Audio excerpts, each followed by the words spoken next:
السلام علیکم ورحمۃ اللہ وبرکاتہ۔ ایم بابو تنولی اپنے سننے دیکھنے چاہنے والوں کے سامنے ایک مرتبہ پھر حاضر ہے اور بہت ہی اہم اور ضروری مسئلے کی طرف آپ کی آج توجہ دلاؤں گا۔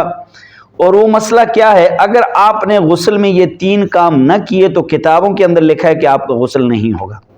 اگر آپ نے غسل میں یہ 3 کام نہ کیے تو کتابوں کے اندر لکھا ہے کہ آپ کا غسل نہیں ہوگا۔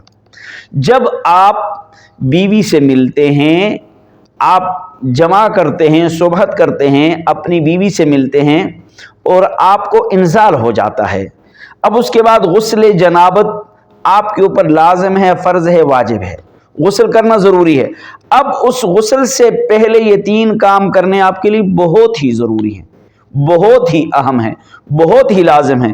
اگر یہ 3 کام نہ کیے تو آپ کو غسل دوبارہ کرنا پڑے گا۔ پہلا کام کیا ہے؟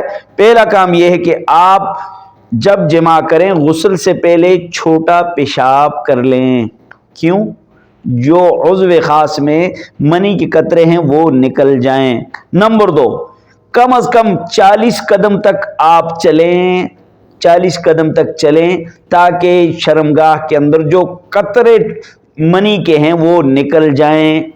نمبر 3، آپ 5 منٹ کم از کم جو ہے نا آرام کریں، لیٹ جائیں، سو جائیں، تاکہ جس سے آپ کی شرمگاہ کے اندر جو قطرے ہیں جو رکے ہوئے ہیں وہ نکل جائیں۔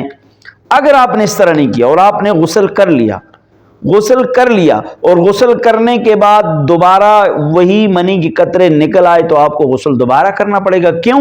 یہ وہی منی کی قطرے ہیں کہ جو جماع کے وقت آپ کی عضو خاص میں آئے تھے، اب نکلے ہیں، تو اب لہٰذا آپ کی شرمگاہ سے نکلے ہیں، دوبارہ آپ کو غسل کرنا ہوگا۔ اس مسئلے کو سمجھیں اور اس مسئلے پر عمل کریں۔ السلام علیکم۔